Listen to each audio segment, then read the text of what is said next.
Noneho dusabe ko abantu bose bari aho ngaho bajyana natwe muri uyu munezero, twishimane n'aba bombi tugira tuti iyo bahuje n'iyo mahanga yarakoze kubaremera ibirori uyu munsi ugasohora tuguwe neza.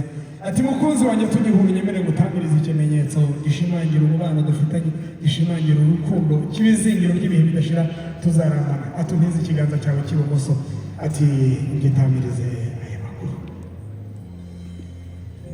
imbere y'imbaga, ati ngutamirije ikimenyetso, ati nzirikanye imyaka 10 tumaze muri uru rugendo, ati kuva ku munsi nakubwiraga iri jambo, ati twari batoya ariko dufite mu mutima amakuru menshi, ati none Imana yarayashyigikiye asaye tukiguwe neza.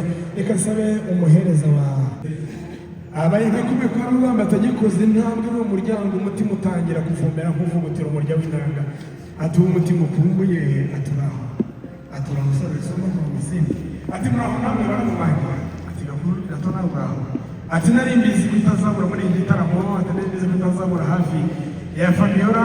Abantu baduhanze amaso bakabaye bafatanya na merci gushimira baramubeye, bati mwarakoze kubera ko mwahabaye kugira ngo mwari nazamwariye, ati nemerera duteranize intambwe, ati hanyuma abandi badukurikire tubereke igitaramo Kigali tukiremera ayo mashya aremewe, ntaze kuba mukeya kugira ngo dukomeze kure ababombi. Ati nari nkumbuye kuzakubona, ati nari nkumbuye kuzabona njyewe nawe duterana ntaze ntambwe imbere y'imiryango.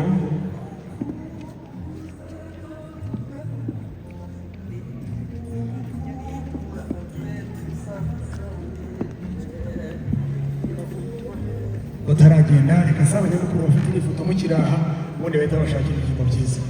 Mwagize neza.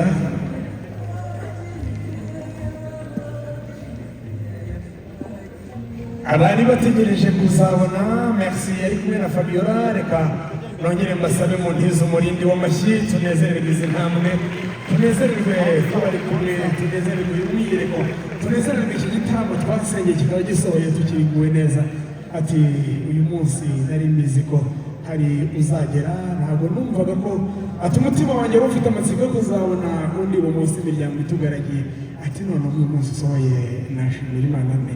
Reka nze gusaba abamugaragiye gato ndetse n'abasaza be abashakira ibyimbo byiza bibabereye, bicare bagubwe neza, bitegereze igitaramo cy'umukunzi. Reka nsabe bahaye na bahaye bagaruke mu myanya yabo.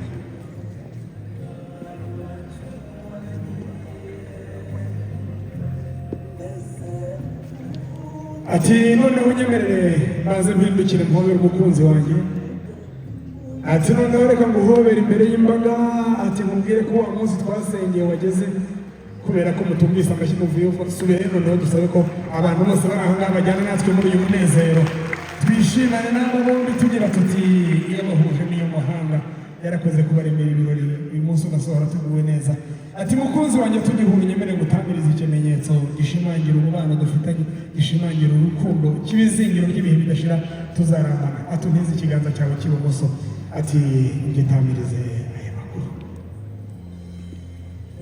imbere y'imbaga, ati ngutamirije ikimenyetso, ati nzirikanye imyaka 10 tumaze muri uru rugendo, ati kuva ku munsi nakubwiraga iri jambo, ati twari batoya ariko dufite mu mutima amakuru menshi, ati none Imana yarayashyigikiye asaye tukiguwe neza.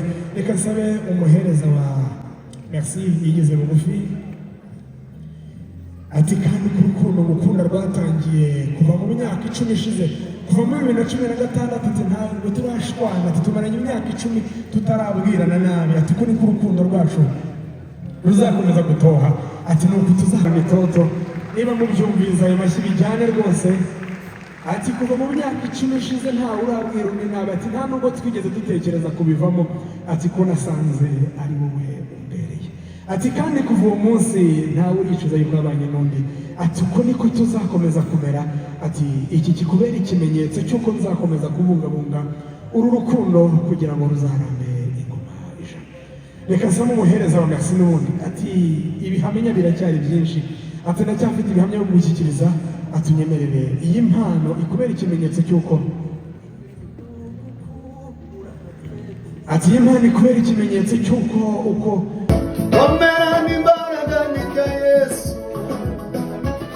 cyubahiro no kunesana byonibe, tangiriro n'iherezo ni ubite ubitegeka arakomeye.